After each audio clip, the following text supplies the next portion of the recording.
Hello everyone, I'm Dr. Nisha Bhardwaj and welcome back to PEAT Simplified.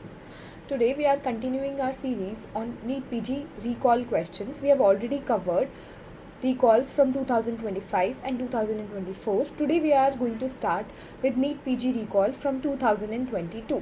So let's start with our video. Let's see the first question. A 1-day-old neonate has not passed urine since birth. What is the next step in management? So you have been given कि बच्चा is 1 day old, that is 24 hours old, and the child has not passed urine since birth. What would be the next step in management? And you have been given the following options. A, that is continue breastfeeding and observe. B, admit to NICU. C, start artificial feeding. And D, start IV fluids. So for a neonate, it is normal to pass urine in the first 48 hours. If the child has not passed urine after this, then it is worrisome. Otherwise, it is normal for a neonate. Similarly, for a neonate to pass stools, it is normal that the child passes the first stool within 24 hours of life. And if the child has not passed stools from past 24 hours, then it is worrisome.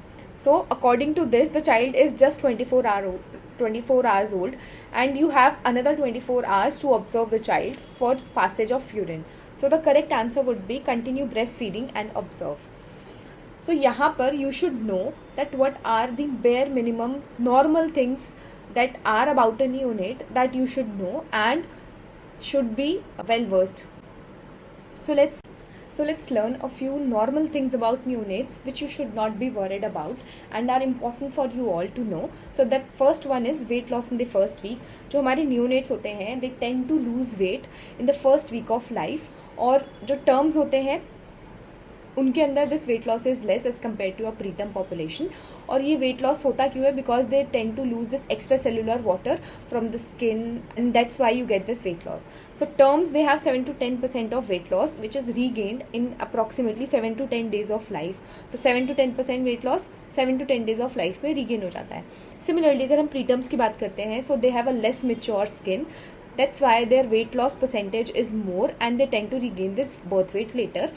So इनमें 10 to 15% of body weight is lost and they tend to regain it by 10 to 15 days of life. So this is very easy. जितना weight loss हो रहा है उतने ही days में it is getting regained. So this is how you can remember. Then the next thing is crying before micturition. So if a neonate is crying before micturition, it is considered normal because एक normal neonate जो हमारे पास है, they do not know the sensation of full bladder. So they do not know what to do, so they just cry. But if a neonate is crying while micturition, then it is worrisome and this might be a marker of underlying UTI. So the next thing is sponging is recommended during the first week till the cord falls off. So you do not bathe the child until the cord is there. So जब भी umbilical cord shed off हो जाएगी उसके बाद ही आप बच्चे को bathe कराओगे. Till then you can do wet sponging for the child. Then neonates commonly regurgitate small amount of curdled milk after feed. So this is normal for them. Do not be worried about it कि ये child तो बच्चा तो सारा का सारा ही feed बाहर निकाल रहा है और there is something worrisome, the child is vomiting. It is not like that. They tend to regurgitate it. उनका जो esophageal sphincter है, it is not that strong. May pass small amount of stools after each feed. This is the gastrocolic effect. So हमारा जो gastrocolic reflex होता है जिसमें whenever you have something in your stomach, your bowels also they start moving forward. तो उसकी वजह से क्या होता है, जैसे ही बच्चा दूध पीता है, there is something in the stomach, your bowel starts moving and the child passes small amount of stools. So this is completely normal. Then pink diapers. Sometimes neonates जो होते हैं they may pass pink coloured urine. और वो क्यों होता है? Due to presence of urate crystals in the urine and these urate crystals are due to inadequate feeding or you can say that they are secondary to dehydration. तो अगर आपका बच्चा ढंग से फीड नहीं कर रहा है then you might see, but this is absolutely normal. This is not something you should be worried about. Then you have they pass stools in first 24 hour and urine in first 48 hours of life. So ये बहुत important चीज़ है कि बच्चे जो हैं अपने first 24 hours of life में ही first stool पास करते हैं and urine जो है they can pass up till 48 hours of life also and this is completely normal. अगर आपका 48 आवर्स के बाद भी यूरिन पास नहीं कर रहा है, then you should be worried कि कुछ AKI यानी अक्यूट किडनी इंजरी तो नहीं है, that's why the child is not passing urine. तो ऐसे केस में हमें उसकी हाइड्रेशन को ठीक करना होता है, and you have to do your KFTs। इसके अलावा you can give fluid challenge as well. Fluid challenge देने से you can get to know whether ये इंट्रिंसिक AKI है और pre renal AKI, and what you can treat the child accordingly. So if the child has not pass urine in first 48 hours of life, then you admit the child, you send KFT, and you give fluids, and you see whether after giving fluids the child is passing urine. That means the child had pre-renal AKI. If the child is not passing urine even after giving fluids, that means there is something intrinsic renal problem, so you need to evaluate accordingly. Let's move on to second question. A 7-year-old boy presented with abdominal pain, vomiting, oliguria and periorbital puffiness following chemotherapy. तो यहाँ पे जो आपको clinical scenario दिया गया है, here you have a child who is undergoing chemotherapy, and post chemotherapy the child has developed some symptoms. Investigations reveal hyperuricemia, raised creatinine levels and hyperkalemia. तो ये जो तीनों चीज़ें दी गई हैं, इसके हिसाब से you have been asked what is the next best step in the management of this condition. तो post chemotherapy बच्चे को कुछ investigations में there is some derangement, जिसमें उसका यूरिक एसिड बढ़ गया है, क्रिएटिनिन लेवल्स बढ़ गए हैं, मतलब उसको AKI हो रहा है, and the child has hyperkalaemia also. तो अगर एक कीमोथेरेपी वाले बच्चे में आपको ये सारे फीचर्स दिख रहे हैं, then you must think that the child is in TLS, that is tumour lysis syndrome. क्योंकि आप जब कीमोथेरेपी दे रहे हो उससे there is lysis of cells, और सेल का जो कंटेंट्स है they are getting out of the cell. तो उसके अंदर जो next best step in the management होगा that would be hydration. Hydration की वजह से जो भी excess amount of phosphates, uric acid, ये सब जो बन रहा है हमारी बॉडी में, that can be easily washed out from your kidneys. So that's why first best step in the management of a child with TLS would be hydration. तो अगर हम TLS की बात करते हैं, that is tumour lysis syndrome, there is lysis of your tumour cell. तो हमारा tumour cell जब खत्म होता है, उसके अंदर यू हैव पोटाशियम, उसके अंदर यू हैव फॉस्फेट्स, उसके अंदर you have the nuclear material. तो ये सारी चीज़ें जो होती हैं they tend to come out of your cell. तो अगर आपके सेल से न्यूक्लियस यानी कि DNA मटेरियल बाहर आएगा, उसका लाइसिस से, प्योरिन्स और पैरामिडीन्स के लाइसिस से यू गेट यूरिक एसिड। तो इसी वजह से यू गेट हाइपर यूरिसीमिया। इसके अलावा the cell has abundant amount of potassium and phosphates. तो ये फॉस्फेट भी बाहर आ जाएगा, ये पोटाशियम भी बाहर आ जाएगा, and that will lead to hyperkalaemia and hyperphosphataemia. Now this excess phosphate is going to bind with your calcium, and this is going to cause hypocalcemia.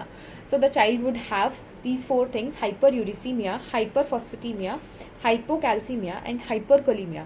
And these all are going to affect your different organs and can lead to different symptoms which are associated with TLS. So let's see कि TLS का क्या criteria है. So for diagnosing TLS you have Chiaro-Bishop criteria. आपको exam point of view से you need not remember this whole criteria, you just need to know that what is raised and what is decreased. So you already know that uric acid is increased, potassium it is increased, phosphates it is increased, and the calcium is decreased. So this is the laboratory TLS parameters, and for classifying TLS you need to have at least 2 of these parameters, or you can classify the child as having clinical TLS. Clinical TLS के लिए you have been given 3 end organ damages. तो एक हमारा kidney दिया गया है, that is creatinine more than 1.5 times the upper limit of normal. Cardiac दिया गया है, कार्डियक अरिथमियाज या सडन डेथ हो सकती है, और सीजर दिया गया है. इन तीनों में से if the child has any one also, then you can classify the child as having clinical TLS. हमारे patient के अंदर both laboratory and clinical TLS के criteria fit हो रहे थे. So once you have diagnosed TLS, how are you going to proceed? So the treatment of TLS is, first one is hydration. This is very important. You need to hydrate the child well so that all these hyperphosphates, electrolytes, they can be excreted from in the urine. Then you need to symptomatically treat the child for all these electrolyte disturbances. So जितने भी electrolyte disturbances हैं, चाहे वो hyperkalemia है, hyperphosphatemia है, accordingly you are going to treat these electrolyte disturbances. Then you have 2 important targeted therapies. One is allopurinol and one is rasburicase. So allopurinol is your xanthine oxidase inhibitor and rasburicase is your recombinant uricase. तो allopurinol जो होता है ये हमारी अच्छी preventive therapy होती है, और रास्ब्यूरिकेज जो होती है दिस इज़ फॉर ट्रीटमेंट. क्योंकि एलोप्यूरिनॉल क्या करता है, ये यूरिक एसिड को बनने ही नहीं देता है, that's why it is considered as a preventive therapy. और रास्ब्यूरिकेज जो होता है, जो ऑलरेडी फॉर्म्ड यूरिक एसिड होता है, उसको एक्सक्रीट आउट कराने में हेल्प करता है। So this is considered as the treatment modality. So this is all about TLS you need to know. Let's move on to the next question. A baby presented with abdominal pain. On examination, a mass is palpated in the right lumbar region. A barium enema is done and the image is given below. So what is the likely diagnosis? तो यहाँ पर आपकी जो question है, इसमें clinical stem दिया है और उसके associated you have been given barium enema का इमेज, और उससे आपको डायग्नोसिस पता लगाना है। यहाँ पर बच्चे को abdominal पेन है और there is a mass in the right lumbar region. And if you see this barium enema image, you see that your whole bowel is seen in continuity till this point. यहाँ पर you see this claw-like thing. So this is the claw sign which is seen in intussusception. So the correct answer would be intussusception. Intussusception में there is telescoping of one bowel loop into the other, जिसकी वजह से you get to see this kind sign on barium enema. So let's see how volvulus, duodenal atresia and intestinal obstruction look like on radiological imaging. So let's see how all these conditions look like on radiographs. So सबसे पहले जो हमारा image है यहाँ पर, this is a barium enema image which was given in our question also. तो यहाँ पे you can see this claw-like thing formed. This is due to the telescoping of one bowel loop into the other. This is the claw sign, and we have already discussed this claw sign is seen in intussusception. Then you have the next image. यहाँ पर आपको दिख रहा है कि आपकी जो die है, it is going up till a certain point. And after that you do not see the dye. इसका मतलब there is some obstruction to the passage of dye here. और यहाँ पर जो आपको ऑब्स्ट्रक्शन दिख रहा है, उसके आगे you see that this is very narrow pedicle. और इसके अगर आप ध्यान से देखेंगे ऊपर, then you can see that here you can see something very dilated thing. This is nothing but your dilated bowel loop and you have this narrow pedicle. ये क्यों होता है? Because this bowel loop has twisted and this twisting of the bowel loop is called as your volvulus. So this is nothing but sigmoid volvulus. Next, in the next image, you can clearly see that here you have one bubble and this is the other bubble. So this is your nothing but your double bubble sign. तो double bubble sign हमें पता है कि कहाँ मिलता है. It is seen in duodenal atresia. तो ये हमारा ड्यूोडेनल अट्रीजिया का एक्सरे है. ठीक है. नेक्स्ट हमें जो फोर्थ ऑप्शन दिया गया था, इट वॉज इंटेस्टिनल ऑब्स्ट्रक्शन. तो अगर आप इंटेस्टिनल ऑब्स्ट्रक्शन का इरेक्ट एक्सरे कराते हैं तो उसमें यू गेट टू सी कि आपके जो कंटेंट्स हैं वो इस तरीके से सेटल होते हैं and you get multiple air fluid levels. तो अगर आपको मल्टीपल एयर फ्लूइड लेवल्स दिख रहे हैं तो that means it is obstruction. तो ये हो गया इंटेस्टिनल ऑब्स्ट्रक्शन के लिए X-ray. So this is how ये डिफरेंट कंडीशंस दिखती हैं हमें on X-rays and on your barium enemas. So let's see a few important points exam related about your interception. So the most common location for intersusception is ileocolic. You need to remember this. This can be directly asked as a fact-based question. The clinical features which you will get in a clinical STEM-based question regarding intersusception would be कि बच्चे को colic की pen हो रहा है, the child is passing current jelly stools, and the child has a sausage shaped mass in the right upper quadrant. क्योंकि ileocolic is the most common type of intersusception. You can see this sausage shaped mass in the right upper quadrant because of this telescoping of one bowel loop into the other. And USG is the most sensitive investigation for diagnosing intersusception. There you can see this target sign and you can also see the telescoping of one bowel loop into the other. So this is all about intersusception. So let's move on to the next question. An 8-day-old newborn was found to have TSH level of more than 100 milliunits per liter. Which of the following will be the next best investigation? तो यहाँ पर you have been given कि एक बच्चा है, अब TSH level is very high, that means the child has hypothyroidism, and since the child has this condition since birth, because the child is only 8-day-old, तो we would label it as congenital hypothyroidism. तो यहाँ पे हमसे पूछा गया है कि congenital hypothyroidism के बारे में कि what would be the next best investigation to do. So you have been given urine iodine excretion, जो हम नहीं करते हैं, so this would be a big no. Serum thyroid receptor antibody. Congenital hypothyroidism में फर्स्ट इन्वेस्टिगेशन ये नहीं होती है, so this would not be done. Radio tracer uptake with technetium. This is what we usually do for identifying the cause of congenital hypothyroidism. So C would be the correct answer. Perchlorate secretion test, we also do not do it commonly. So congenital hypothyroidism is a very very important topic. Evaluation of a child with congenital hypothyroidism is often asked in your NEET PG exams.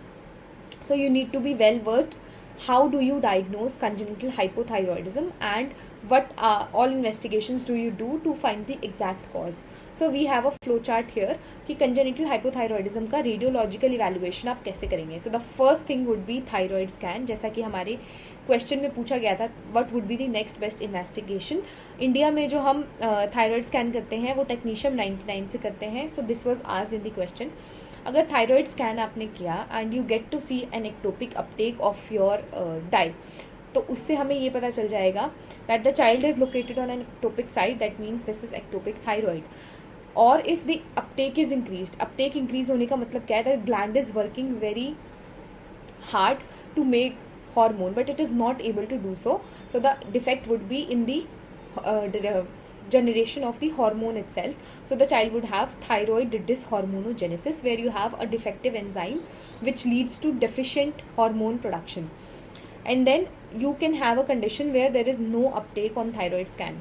So if there is no uptake on thyroid scan, you go on to do USG, ultrasound of the gland, and you see whether the gland is actually present there or not. No uptake means that the gland is not functioning at all, and you need to see whether the gland is present or it is not. So for that you do USG. USG में आपको पता चल जाएगा whether the gland is visualized or the gland is not visualized. तो अगर आपके thyroid scan पे भी there was no uptake और USG में भी you are not seeing any gland, इसका मतलब there is no gland itself, the gland is not there, thyroid agenesis. और अगर आपको USG पे you are seeing gland but you are not seeing an uptake on thyroid scan, that means the gland is not functioning well. This can be either due to maternal antibodies or there can be some iodine uptake defects, जिसकी वजह से the thyroid scan पे अगर आप gland को देखना चाह रहे हैं, you are not able to see that. So this is a very very important table. This is often repeated and this is very simple to understand. So let's move on to the next question. A 10-month-old infant was brought with complaints of jerky movements of limb towards the body. On examination, there is a regression of developmental milestones and EEG shows hypsarrhythmia. Which of the following is the drug of choice in this condition? तो ये एक question है, clinical stem based question है. अब यहाँ पे आपको 3 चीज़ें दी गई हैं. क्लिनिकली बच्चे को जर्किंग मूवमेंट्स हो रही है लिम्ब की and they are towards the body, that is they are flexor. तो ये जर्की मूवमेंट्स हो गई. दूसरी चीज़, the child has developmental milestones का रिग्रेशन, सो डेवलपमेंटल डिले है. And the child has hypsarrhythmia on EEG. Hypsarrhythmia on EEG is a very important keyword here. और ये जो हमारा पूरा क्लिनिकल स्टेम है, it is pointing towards West syndrome. West syndrome जिसको आजकल वी से is IESS, that is infantile epileptic spasm syndrome. तो IESS जो होता है, इसके अंदर जो हमारी ड्रग ऑफ चॉइस है, दे हैव आस्क्ड दिस. तो drug of choice West syndrome के लिए we all know is ACTH. So answer here would be ACTH. तो लेट्स सी कि वेस्ट सिंड्रोम या फिर इन्फेंटाइल एपिलेप्टिक स्पैज्म्स के बारे में what all you need to know. So West syndrome के बारे में let's see what are the important things to know.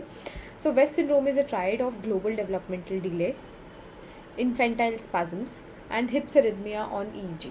सो यही तीनों चीज़ें आपको आपके क्वेश्चन में भी दी गई थी as a clue to point towards West syndrome. The child had global developmental delay, the child had infantile spasms. तो वो जर्की मूवमेंट्स होते हैं of the limb mostly towards the body. इसके अलावा the child had hypsarrhythmia on EEG. तो ये जो हमारे इन्फेंटाइल स्पैज्म्स होते हैं, they are sudden and rapid tonic contraction of limbs. तो ये एक तरीके से जर्की और झटके की तरह दे प्रेजेंट लाइक अ झटका लाइक मूवमेंट. इसके अलावा यू हैव हिप्सरिथमिया ऑन EEG. हिप्सरिथमिया में you have chaotic and high voltage random discharges. तो बहुत ही ज़्यादा बिजी पिक्चर दिखाई देगी आपको EEG की और बहुत ही हाई वोल्टेज उसके अंदर स्पाइक्स दिखेंगे. इसके अलावा what is the treatment when you diagnose a child with West syndrome. तो वेस्ट सिंड्रोम डायग्नोज करने के लिए you need just this triad, और ये ट्राइड के बाद you can diagnose the child with West syndrome. तो वेस्ट सिंड्रोम के ट्रीटमेंट में इंपॉर्टेंट थिंग इज़ कि ये ट्यूबरस स्क्लेरोसिस के साथ एसोसिएटेड है या ट्यूबरस स्क्लेरोसिस के साथ एसोसिएटेड नहीं है. So when it is associated with tuberous sclerosis, the first line treatment is vigabatrin, which is an important question which is commonly tested in NEET PG. Then if it is not associated with tuberous sclerosis, non-tuberous sclerosis West syndrome में the first line of treatment is either you can give ACTH or you can give steroids. तो जो हमारा steroids है या ACTH, both can be used, both of them are first line. So you would usually have either one of them in the option. Then the second line would be विगाबैट्रिन. So विगाबैट्रिन tuberous sclerosis में is the first line, but non-tuberous sclerosis में it is the second line of management for West syndrome. So let's see कि West syndrome के अंदर हमें हिप्सरिथमिया कैसा दिखता है. So let's see कि एक वेस्ट सिंड्रोम के बच्चे का EEG कैसा दिखता है. So this is the EEG with hypsarrhythmia. Hypsarrhythmia we just learn कि it's a very chaotic and busy EEG. तो वैसा ही हमें दिख रहा है, इट्स वेरी केओटिक, कोई पैटर्न फॉलो नहीं हो रहा है. The discharges are purely random and these discharges are very high voltage. So you get high voltage random discharges and the whole EEG is chaotic. So this is hypsarrhythmia and this is seen in West syndrome. तो अभी जो हमारा NEET PG pattern change हुआ है, you need to familiarise yourself with video based and image based questions because number of questions have been reduce. तो आपको clinical questions की तरफ ज़्यादा प्रिपरेशन करना है. तो यहाँ पर लेट्स सी कि एक इन्फेंटाइल स्पैज्म का बच्चा जब आपके पास आता है तो वो कैसा दिखता है. This can be asked as a video based question in your next exam. So let's see कि एक हिप्सरिथमिया का बच्चा कैसा दिखता है. तो यहाँ पर आप देख सकते हो कि बच्चा जो है कंटिन्यूसली जर्की मूवमेंट्स कर रहा है and these jerky movements they are towards the body. So ये स्पैज्म्स हैं, these are the infantile spasms जो क्लासिकल हैं of a child with West syndrome. तो आपको एक पूरा केस बेस्ड सिनेरियो दिया जा सकता है where you would be given कि एक बच्चा आया है and this is the type of movement the child is having and this is the EEG, what is the diagnosis, what is the first line management. So this is how you prepare for the new NEET PG. Let's move on to the next question. A 2-month-old infant born to a HIV positive mother presents to you with recurrent diarrhea. So what is the next best step? So you have been given an infant who is HIV exposed. तो HIV exposed infant के अंदर what would be the next best step they are asking. So the next best step would be to confirm the HIV positive status of this child. तो HIV positive status confirm करना is very important because accordingly you are going to change the treatment, accordingly you are going to give the antiretroviral therapy or the prophylaxis. So you need to decide all this on the basis of the HIV positivity status of the child. So to do that you would need to do testing for HIV. So option B and C, only these are going to be your possible options after ruling out other choices. So यहाँ पर you have been given कि HIV DNA PCR करना है या फिर antibody test करने हैं HIV के लिए. Since the child is 2 month old only, antibody test for HIV यहाँ पर रिलायबल नहीं होते हैं. So you would not do these test. So the correct answer would be dried spot sample for HIV DNA PCR. सो let's see कि आप एक HIV expose infant का इवेल्युएशन कैसे करते हैं. How do you confirm the diagnosis of HIV in a HIV expose. So now let's learn कि NACO क्या कहता है regarding diagnosis of HIV in children.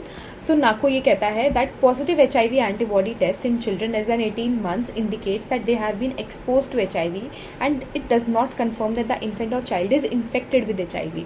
तो यहाँ पे क्या मतलब है दैट कि जो मदर HIV पॉजिटिव है वो एंटीबॉडीज़ बनाएगी and these antibodies are going to be transplacentally transmitted to the neonate और द इन्फेंट. तो ये जो ट्रांसप्लेसेंटली ट्रांसमिटेड एंटीबॉडीज़ होते हैं they can persist for as long as 18 months of age. तो before 18 months of age antibody testing करने का कोई मतलब नहीं है because they are going to just show that the child has been expose to HIV और ये HIV infection को कन्फर्म नहीं करता है. तो फिर आप क्या करोगे.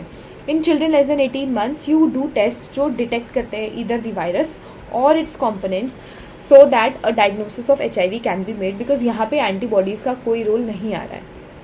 सो नाको रिकमेंड करता है that you do a DNA PCR test on DBS that is dried blood sample of a child और उससे आप डिटेक्ट करो DNA और उससे आप HIV इन्फेक्शन का डायग्नोसिस करो rather than using antibody tests. Usually ये जो टेस्ट है हम 6 weeks ऑफ एज पे करते हैं और they can be done at the earliest opportunity until 18 months of age. तो आपको जब भी अपॉर्चुनिटी मिल रही है till 18 months of age you are going to do this DBS for the child and you are going to send the DNA PCR for this. Then breastfed childs, they are tested 6 weeks after complete cessation of breastfeeding to reliably exclude HIV infection. तो breast milk से भी less chances हैं but there are chances that the child can get this HIV infection. तो जब mother breast feeding stop कर देती है after stopping this breast feeding 6 weeks of stopping this breast feeding you do these HIV antigen test ताकि आप reliably HIV infection को exclude कर लो. So these are the guidelines जो नाको कहता है regarding diagnosis of HIV in a children less than 18 months of age. Let's move on to the next question here. An 8-year-old child has been given who has difficulty in walking and getting up from a squatting position. तो ये difficulty in walking और getting up from squatting position क्या दिखाता है? That the child has some weakness in the limbs और इसको चलने में और बैठने में दिक्कत हो रही है. The muscle biopsy was done and this is as shown in the image. Which of the following is true about this condition? तो आपको ये clinical stem और image देख के पता लगाना है that what is the diagnosis and then you have to mark the correct statement regarding the diagnosis. तो यहाँ पे अगर आप देखेंगे in this image you have been given कि एक तो difficulty in walking था और दूसरा getting up from squatting position था. ये हमारे proximal muscle weakness के signs होते हैं. Proximal muscle weakness usually myopathies में देखने को मिलती है. In distal muscle weakness में the child would have difficulty in holding the pen, the child would have difficulty in wearing slippers. तो ये distal muscle weakness के signs होते हैं. ये usually neuropathies में मिलते हैं. But if you are getting myopathies, proximal muscle weakness, that is indicative of myopathies. तो आप यहाँ से स्टेम से ये पता चल गया है that you are dealing with a child with myopathy, possible myopathy और a muscle disorder. और यहाँ पर जो आपको बायोप्सी दी गई है, बायोप्सी में you can see कि ये जो हमारे मायोफिब्रिल्स है इनका साइज कम है और इसमें काफ़ी सारा इन्फिल्ट्रेट है और फैटी टिश्यू प्रोलिफरेशन है. ये किसका मार्कर होता है? ये हमें दिखता है DMD और ड्यूशेन्स मस्कुलर डिस्ट्रोफी के अंदर. ड्यूशेन मस्कुलर डिस्ट्रोफी एक मायोपैथी की तरह प्रेजेंट करेगी. प्रॉक्सिमल मसल वीकनेस होती है इसमें. तो DMD के बारे में you have been given these points और इसके बारे में हमें बताना है. Death occurs in third decade of life. Let's come back to this later. Previous history of viral prodrome. Usually DMD जो होता है ये हमारा genetic disorder है. Obviously इसमें कोई viral prodrome की history नहीं होगी. So this is wrong. It's a mitochondrial storage disorder. No, ये mitochondrial storage disorder नहीं है. इसमें there is defective dystrophin gene जिसकी वजह से the muscle stability is affected और उसकी वजह से you get muscle fibers का loss. तो ये mitochondrial storage disorder नहीं है. Early treatment has excellent prognosis. No, ये एक प्रोग्रेसिव डिजीज़ है जिसके अंदर you get progressive weakness and progressive atrophy of your muscle fibres. So early treatment से कोई एक्सेलेंट प्रोग्नोसिस नहीं होने वाला है. So all of these 3 options are ruled out and yes, death occurs in third decade of life. So this is the correct answer for this question. So let's see कि आपको Duchenne muscular dystrophy के बारे में क्या क्या points पता होने चाहिए from exam point of view and it is a very important topic. So listen carefully. Duchenne muscular dystrophy जो होती है it's X linked recessive. X linked recessive होने की वजह से आपको दिखेगा that males are affected with this condition. Females के अंदर you will not see this condition. Second thing is mutation in dystrophin gene. Dystrophin gene जो होता है ये one of the largest gene होता है एंड डिस्ट्रोफिन जीन अफेक्ट होने की वजह से आपका जो डिस्ट्रोफिन प्रोटीन होता है दैट इज़ अफेक्टेड. और ये जो डिस्ट्रोफिन प्रोटीन होता है this is required for muscle stability. तो अगर मसल आपकी स्टेबल नहीं रहेगी मसल मेम्ब्रेन तो उसका डैमेज बहुत ज़्यादा जल्दी होगा. सो मसल वुड बी डैमेज्ड. इस मसल डैमेज की वजह से ही आपको मायोफिब्रिल्स छोटे दिखते हैं और फैटी इन्फिल्ट्रेशन दिखता है जो हमने अभी हिस्टोपैथोलॉजी में देखा. सो एक बच्चा जिसको ड्यूशेन मस्कुलर डिस्ट्रोफी है उसे प्रॉक्सिमल मसल वीकनेस ज़्यादा मिलती है as compare to your distal muscle weakness और वो भी लोअर लिम्ब में ज़्यादा होती है as compare to your upper limb. तो प्रॉक्सिमल मसल वीकनेस किस तरीके से हमारे पास OPD में प्रेजेंट करेगा, लेट्स सी. तो यहाँ पर आपको दिख रहा है that this child is using the support of his hands to get up और खुद से अपनी बॉडी का सपोर्ट भी ले रहा है to get up. This is what is called as your Gower sign. तो गावर साइन है ये. गावर साइन जो होता है ये क्लासिकली हमें ड्यूशेन मस्कुलर डिस्ट्रोफी में देखने को मिलता है.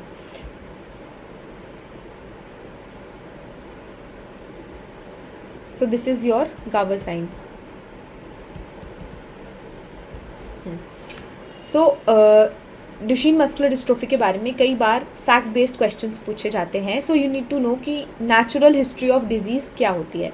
So natural history of disease में सबसे पहले जो इनिशियल मैनिफेस्टेशन होता है, अगर बच्चा बहुत ही छोटी एज में प्रेजेंट कर रहा है तो सिर्फ mild delay in motor milestones, सिर्फ मोटर माइलस्टोन्स में क्योंकि आपकी मसल्स अफेक्ट हैं और creatinine kinase is elevated even before the symptoms appear. तो अगर इस स्टेज में भी आप क्रिएटिनिन काइनेज लेवल्स करेंगे दे वुड बी रेज्ड. इसके अलावा जो हमारी अर्ली एम्बुलेटरी फेज है उसके अंदर you get to see proximal weakness more than distal, जैसे हमने भी बात किया कि मायोपैथी में प्रॉक्सिमल वीकनेस मिलती है. And then you see lower limb involvement more than upper limb involvement. और इसी प्रॉक्सिमल मसल वीकनेस की वजह से you get to see this waddling gait and you get to see this Gower sign जो हमें यहाँ पर इमेज अपनी वीडियो में दिख रहा है कि गावर साइन में the child is using the support of his body only to get up. Important clinical sign जो हमें देखने को मिलता है स्काफ सूडो हाइपरट्रोफी। इसको सूडो हाइपरट्रोफी क्यों कहते हैं? बिकॉज एक्चुअल में आपकी मसल्स हाइपरट्रोफी नहीं कर रही हैं।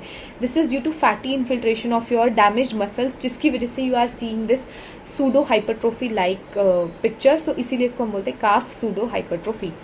जब प्रोग्रेसिव मोटर डिक्लाइन होने लगेगा धीरे धीरे, हमने अभी बात की that this condition is progressive, तो प्रोग्रेसिव मोटर डिक्लाइन होगा तो बच्चे को कॉन्ट्रैक्चर्स बनने लगेंगे और इन कॉन्ट्रैक्चर्स के साथ साथ स्कोलियोसिस होने लगेगा। जब आपके कॉन्ट्रैक्चर्स बन रहे हैं, स्कोलियोसिस हो रहा है, तो रेस्पिरेटरी रिजर्व कम होने लगेगा and with time you get to see loss of ambulation also. Usually these children, they are wheelchair bound by 12 years of age. This is also important. This can be asked as a they develop cardiomyopathy. इनके अंदर हमें dilated cardiomyopathy देखने को मिलती है and they later on can develop respiratory failure also. So this is how natural history of DMD progresses. ये progressive muscular weakness के साथ ही प्रेजेंट करते हैं।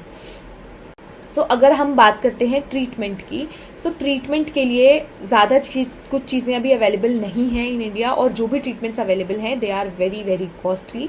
सो एक न्यूअर ट्रीटमेंट है दैट इज़ एटीप्लर्सन। ये एक तरीके की जीन थेरेपी है और इसमें एक्सोन 51 को ये स्किप कर देता है, जिसकी वजह से you get a dystrophin protein which is formed. अब ये जो डिस्ट्रोफिन बनता है, this is not like your normal dystrophin, ये साइज में छोटा होता है but it does some action, तो इसकी वजह से you get to see improvement in symptoms.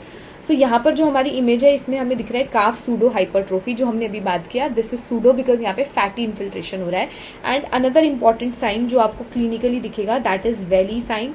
Valley sign क्यों होता है? बिकॉज आपके जो पोस्टीरियर एक्सिलरी फोल्ड है और जो हमारी इंफ्रास्पाइनेटस मसल है, इन दोनों के बीच में से you get a muscle loss, तो इसकी वजह से you get a valley which is form. तो इसको हम बोलते हैं वैली साइन, जिसके अंदर जो आपकी हिल्स हैं दोनों तरफ, एक पोस्टीरियर एक्सिलरी फोल्ड से बन रही है और दूसरी इंफ्रास्पाइनेटस मसल से बन रही है। So this is all you need to know about Duchenne's muscular dystrophy. So let's move on to the next question. A child presented with the history of loose stools with increase in frequency for past 4 days. So the child is having loose stools from 4 days, and on examination the child is drowsy, the child is unable to feed, and skin pinch goes back very slowly. So according to IMNCI, what is the classification of dehydration in this child? तो यहाँ पे अगर हम देखते हैं, the बच्चा is drowsy, the child is not able to feed, and skin pinch is going back very slowly. So ये जो तीनों ही क्लिनिकल फीचर्स हैं, they are pointing towards severe dehydration. So the child has severe dehydration according to IMNCI protocol. So the correct answer here would be C, that is severe dehydration. So let's see कि IMNCI के according how exactly do you classify dehydration and what is the treatment for different categories of dehydration. So let's see कि आप dehydration assessment as per IMNCI कैसे करते हैं. So IMNCI की जो categories हैं, you have no dehydration, some dehydration and severe dehydration, these 3 categories. No dehydration का मतलब हो गया कि बच्चे का जो water loss है it is less than 5% of body weight. Some dehydration में we consider it is somewhere between 5 to 7.5%, and severe dehydration में we consider it is somewhere between 7 to 10%, or it can be more also. तो no dehydration का मतलब है that you do not have enough signs to classify as some dehydration or severe dehydration, तो आप उसको no dehydration में डाल सकते हैं. तो आपको पता होना चाहिए कि सम और सिवियर डिहाइड्रेशन के क्या क्या क्राइटेरिया हैं. तो आपको दोनों में ही 4 क्लिनिकल फीचर्स दिए गए हैं, and if you have any 2 of these you can classify them as some और सिवियर डिहाइड्रेशन. तो अगर हम सम डिहाइड्रेशन की बात करते हैं तो यहाँ पर वाटर लॉस कम हुआ है. इसका मतलब अभी बच्चा लेथार्जिक नहीं होगा, बट नॉर्मल बिहेवियर भी बच्चे का नहीं होगा. So the child would be restless और irritable, the child would have sunken eyes, the child would be drinking eagerly, because अभी बच्चे को वाटर लॉस हुआ है बट इतना ज़्यादा वाटर लॉस नहीं हुआ है कि बच्चा लेथार्जिक है और खुद से नहीं ली पा रहा है. तो अभी बच्चा वाटर लॉस की वजह से थर्स्टी है, and the child is drinking ईगरली, and the skin pinch goes back slowly. तो आपको ये चारों चीज़ें देखनी है, and if the child has either 2 of them तो आप उसको सम डिहाइड्रेशन की तरह क्लासीफाई कर सकते हैं. Then you have severe dehydration, जिसमें आपको इन्हीं फीचर्स को और सीवियर कर देना है. जैसे पहले चाइल्ड वॉज रेस्टलेस और इरिटेबल, अब बच्चा लेथार्जिक और अनकॉन्शियस हो जाएगा. मतलब इतना ज़्यादा वाटर लॉस हो चुका है that the child is lethargic. पहले सनकन आइज थी, अब वेरी सनकन आइज हो जाएंगी, और ये सनकन आइज जो है आप मदर से कन्फर्म करेंगे. Then the child was drinking eagerly earlier. अब बच्चा इतना ज़्यादा लेथार्जिक हो गया है that the child is not able to take orally. और initially skin pinch was going back slowly, but अब इतना ज़्यादा डिहाइड्रेशन हो गया है, इतना ज़्यादा सबक्यूटेनियस फैट लॉस हो चुका है कि skin pinch is going back very slowly. और इसमें से भी आपको कोई भी 2 साइंस मिलते हैं, then you can classify the child as severe dehydration.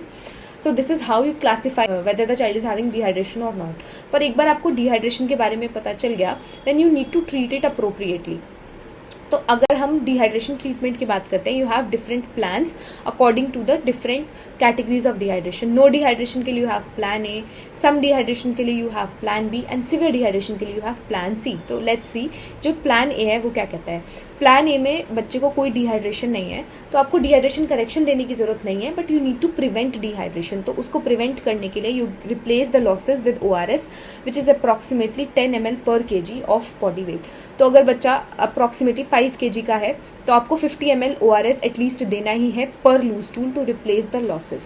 Then you have plan B for some dehydration. Some dehydration में बच्चे को डिहाइड्रेशन है बट इतना ज़्यादा नहीं है कि बच्चा लेथार्जिक हो गया and the child is able to take orally, तो आप इसको ओरली ही ट्रीट करेंगे. इसमें you give 75 ml per kg of ORS over 4 hours. So this is how you are just treating the dehydration. But आपको और डिहाइड्रेशन को भी प्रिवेंट करना है, तो you need to replace the losses as well, जैसे आप प्लान ए में कर रहे थे. तो आप लॉसेज भी रिप्लेस कर रहे हैं और 75 ml per kg ORS over 4 hours भी दे रहे हैं. Then you have plan C where you have severe dehydration, और अब बच्चा इतना लिथार्जिक हो चुका है that the child is not able to take orally. तो अगर बच्चा ओरली नहीं ले रहा है then you need to treat this dehydration with IV fluids. तो यहाँ पे कैसे हम करते हैं, you give total of 100 ml per kg of RL. अगर हम 10% के अप्रॉक्सीमेट यहाँ पर बॉडी वेट लॉस एज्यूम करते हैं, तो you can give approximately 100 ml per kg of RL और NS IV. अब यहाँ पर आता है एज का difference. If the child is less then 12 months तो उसका ड्यूरेशन अलग है और मोर देन 12 months का ड्यूरेशन अलग है. ये पूरा 100 ml पर kg फ्लूइड को हम 2 पार्ट्स में डिवाइड करेंगे. One is 30 ml per kg and next is 70 ml per kg. तो अगर बच्चा 1 साल से छोटा है दैट मीन्स उसका जो हमारा कार्डियक सिस्टम है it is not that mature और डेवलप्ड. तो उनके अंदर अगर आप एकदम से बहुत ज़्यादा फ्लूइड देंगे the child can develop heart failure. तो इसमें आप उतना अमाउंट ऑफ फ्लूइड ज़्यादा ड्यूरेशन के लिए देंगे, स्लोली देंगे. तो इसीलिए आप 30 ml पर kg 1 hour के अंदर देंगे and the rest 70 ml per kg आप देंगे 5 hours के लिए. और अगर बच्चा 1 year से ऊपर है, इसका मतलब there is less risk of developing CHF with this fluid, तो उसमें आप ड्यूरेशन को हाफ कर देंगे. तो 1 hour को आप 30 minute कर देंगे, 5 hours को आप 2.5 hours कर देंगे. तो टोटल ड्यूरेशन इसमें ट्रीटमेंट की लेस देन 12 months में इट वुड बी 6 hours, और अगर आप मोर देन 12 months की बात करते हैं so it would be 3 hours. So this is how you diagnose and treat dehydration in a child with. So let's move on to next question. यहाँ पे you have been given which of the following children are considered at risk babies, और यहाँ पे आपको 5 statements दिए गए हैं. You have to choose the right statements and accordingly you have to choose the right option. सबसे पहले you need to know कि एट रिस्क बेबीज़ होते क्या हैं. At risk babies are those babies जिनको नॉर्मल बेबीज़ के comparison में there are increase chances of mortality. So at risk babies identify करना बहुत ही ज़रूरी है so that you can give extra care to this children. So सबसे पहला जो हमारा स्टेटमेंट है, this is baby with a birth weight of 2.5 kg. ये एक गलत ऑप्शन है, ये एट रिस्क में नहीं आता बिकॉज नॉर्मल न्यूनेट का birth weight is 2.5 kg only. Baby on artificial feeds as such ये एट रिस्क में नहीं आता है, बट वी नो कि ब्रेस्ट फीडिंग जो होता है it is protective for a baby. तो अगर baby is given artificial feeds definitely the child is at risk of acquiring infections and thus the child has increase risk of mortality. So definitely this is a correct answer. Baby of a working mother or a single parent, this is definitely a high risk characteristic of at risk baby. Baby with a weight of less than 18.5% of expected weight. तो अगर हम माने कि normal हमारा birth weight या फिर body weight कितना होना चाहिए, it should lie between 10 to 90% है ना, 10 to 90% के बीच में लाई करना चाहिए. इससे कम होता है तो वी से कि ये बच्चा SGA है, इससे ज़्यादा होता है तो हम बोलते हैं LGA है. So if your body weight is lying in between this, वो नॉर्मल है. So this is definitely normal. तो ये भी एट रिस्क बेबी का कैरेक्टरिस्टिक नहीं होता है. Birth order of 3 or more is also not a at risk criteria. So यहाँ पर जो हमारा करेक्ट ऑप्शन होगा that would be 2 and 3. So the correct option would be A. So let's see कि एट रिस्क बेबी के क्या क्या characteristics और क्या क्या फीचर्स होते हैं. सो एट रिस्क बेबी में there are some social factors, जैसे कि द मदर की एज इज़ लेस देन 16 और more than 40, the mother is using drugs, the mother has poverty, और द मदर इज़ अनमैरिड, और the mother is single, the inter-pregnancy time is short, or mother has any medical diseases like diabetes, hypertension, or any cardiac illness. Similarly, previous pregnancy related there are some factors like intrauterine death या neonatal death हुआ है previous pregnancy में, the previous pregnancy child was IUGR, or that there was prematurity, the child had high drops or congenital malformations or any IM. So these are high risk. Then for present pregnancy related, if the mother has vaginal bleeding in this pregnancy, multiple gestations, preeclampsia, premature rupture of membranes, poly or oligohydramnios, premature or post-dated delivery, fetal distress, the child is breached, the child has meconium state fluid, or the child was delivered via forceps or C-section, all these qualify as at-risk characteristics.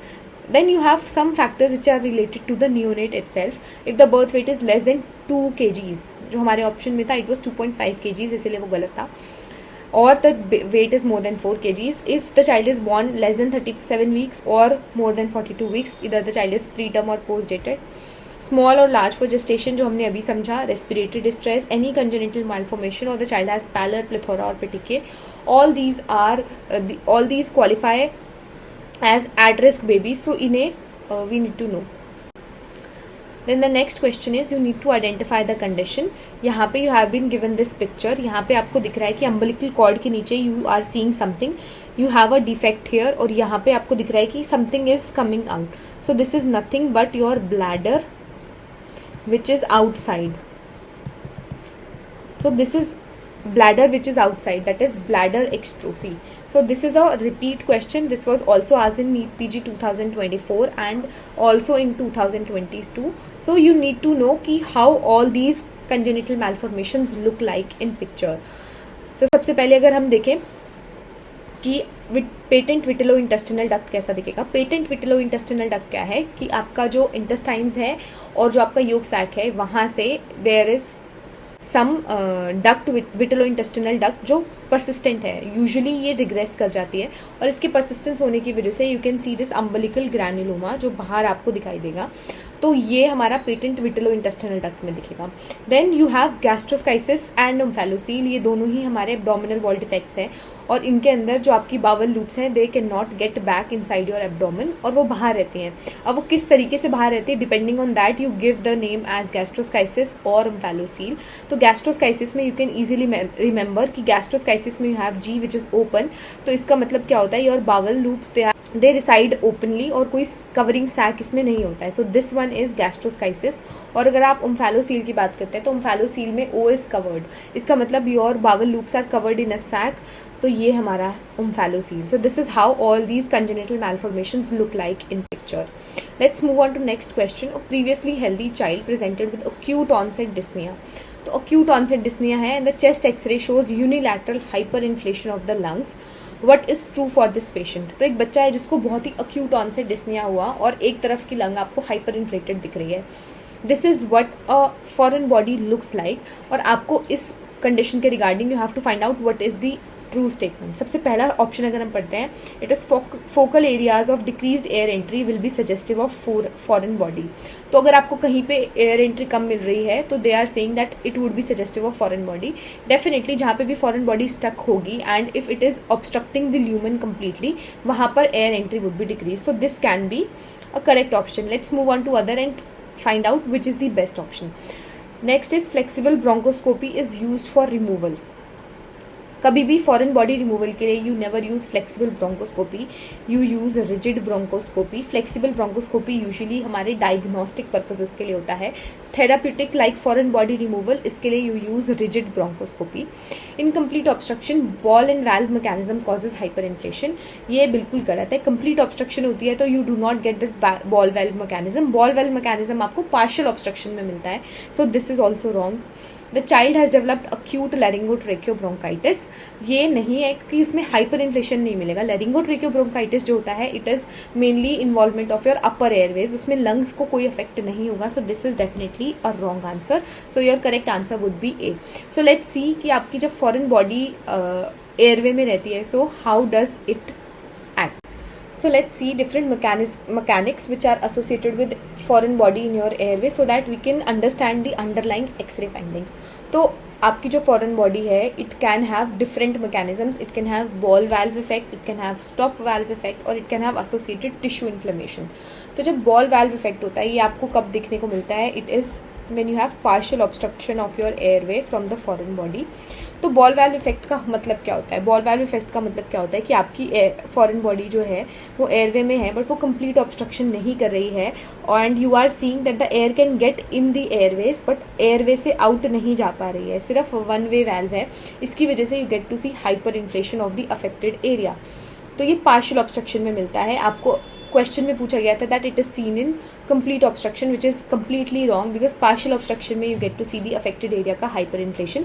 So let's see this chest x ray. इस x ray के अंदर you can clearly see कि हमारा जो left side of the hemithorax है उसके अंदर there is more lucency, that is it is hyper inflated as compare to your right side. तो इसका मतलब likely there is some partially obstructing foreign body on the left main और in the left bronchus.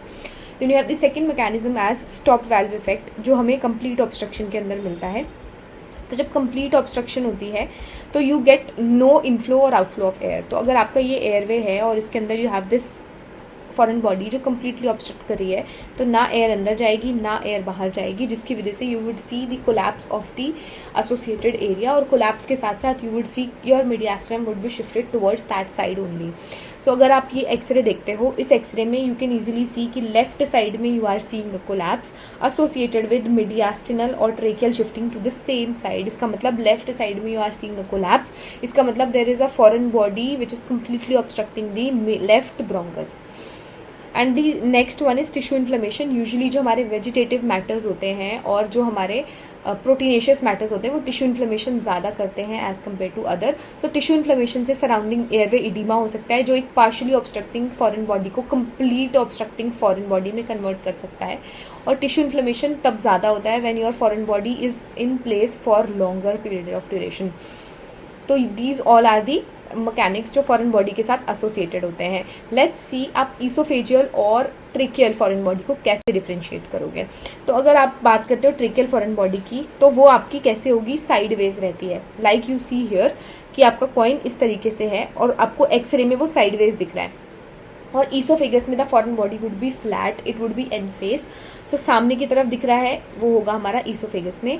और आप इसको confirm कर सकते हो easily with your lateral X-rays, जिसमें आपको यहाँ पे इजीली दिख रहा है कि ईसोफेगस में कॉइन इस तरीके से रखा हुआ है, जो ट्रेकिया में एपी में दिख रहा था. मतलब स्लिट लाइक जो हमें यहाँ पर शेडो दिख रही है, that is due to foreign body in oesophagus. और यही अगर आप लेटरल में देखोगे तो एयरवे में आपको इस तरीके से दिखेगी that it is en face here in the lateral. So this is how you can easily differentiate कि फॉरेन बॉडी ट्रिकिया में है या ईसोफेगस में है. So this is very important question for your NEET PG.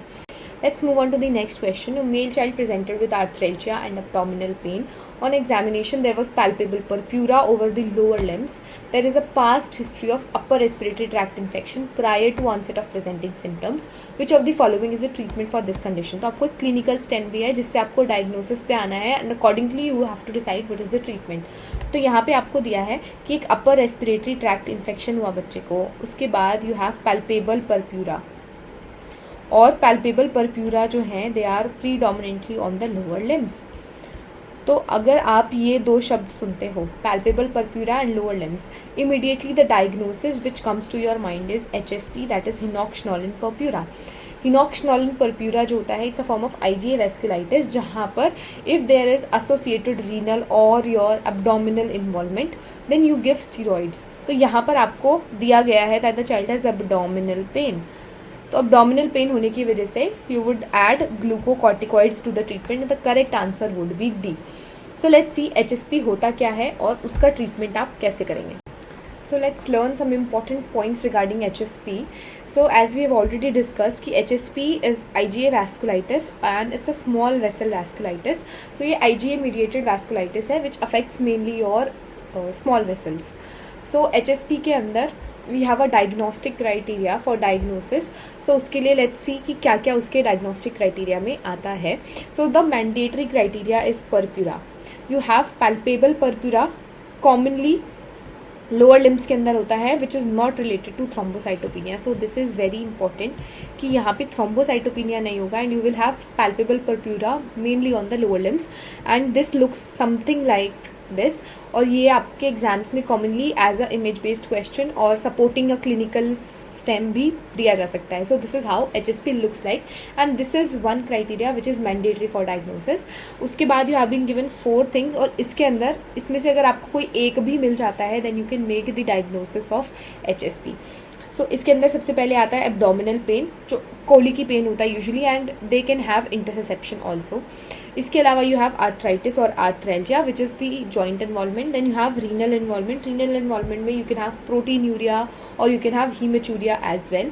और अगर आप histopathology करते हो फ्रॉम द स्किन, अगर आप स्किन बायोप्सी लेते हो या फिर आप रीनल बायोप्सी भी ले सकते हैं, यू सी ल्यूकोसाइटोक्लास्टिक वैस्कुलाइटिस जिसके अंदर यू सी ल्यूकोसाइट्स बहुत सारे मिलेंगे and you have predominant IgA deposits. तो अगर आप इम्यूनोफ्लोरेसेंस करोगे तो you will see IgA deposits, that's why it's called as IgA vasculitis. So in 4 में से अगर आपको कोई एक भी क्राइटेरिया फुलफिल हो रहा है along with palpable purpura you can make a diagnosis of HSP.